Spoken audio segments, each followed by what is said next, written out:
अस्सलामुअलैकुम वरहमतुल्लाहि वबरकातुहू। मैं हूँ मुकीता वसीम और आज हम बात करेंगे सूरह बकरा की आयत नंबर 58 पर। यह आयत सिर्फ बनी इसराइल की एक तारीखी हदायत नहीं, बल्कि ये हमारे और आपके लिए भी एक गहरा रूहानी सबक रखती है। यह आयत हमें सिखाती है कि अल्लाह की नेमतें कैसे मिलती हैं, कैसे बचाई जाती हैं और कैसे बढ़ाई जाती हैं।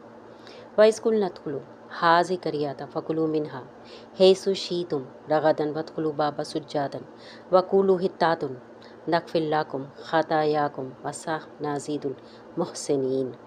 और जब हमने कहा इस बस्ती में दाखिल हो जाओ और जहाँ से चाहो कि शादगी के साथ खाओ और दरवाज़े में सजदा करते हुए दाखिल होना और कहना हित्तातुन, यानी या अल्लाह हमें माफ़ कर दे, हमारे गुनाहों को माफ़ कर दे, तो हम तुम्हारे ख़ता बख्श देंगे और हम नेकोकारों को मज़ीद नवाजेंगे।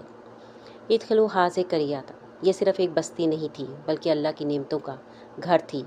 हमारी ज़िंदगी में बहुत सी बस्तियाँ हैं, रिस्क की बस्ती, इल्म की बस्ती, ईमान की बस्ती। सवाल ये है कि हम इनमें से किस रवैये के साथ दाखिल होते हैं, गरूर के साथ या आजिज़ी के साथ।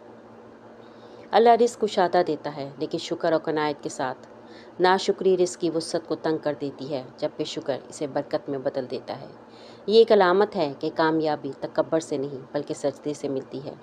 जो शख्स आजिज़ी के साथ ज़िंदगी के दरवाज़े में दाखिल होगा, उसके लिए कामयाबी के रास्ते खुल जाएंगे। वकूलू हित्तातुन, ये कलमा हमारी ज़िंदगी का सबसे बड़ा हथियार है। या अल्लाह सुब्हान ताला हमारा बोझ हल्का कर दे। गुनाह सबसे बड़ा बोझ है और इस्तग़फ़ार सबसे बड़ी आज़ादी है। नक़फ़िल्लाकुम ख़तायाकुम, अल्लाह यकीन दिलाता है कि बंदा जब झुकता है तो इसके गुनाह माफ़ हो जाते हैं, दिल हल्का हो जाता है और इंसान दोबारा नई ज़िंदगी और नई रोशनी के साथ ज़िंदगी गुजार सकता है। वस्साह नाज़ीदुल मुहसिनीन, यहाँ एक राज छुपा हुआ है। नेकी माफ़ी ही नहीं लाती बल्कि इजाफ़ा भी लाती है। इजाफ़ा रिस्क में, सुकून में, इज़्ज़त में और सबसे बढ़कर कुर्ब इलाही में। यह आयत हमें याद दिलाती है कि ज़िंदगी के दरवाज़े सजदे और इस्तग़फ़ार से खुलते हैं। रिस्क शुक्र से बढ़ता है और बरकत एहसान से।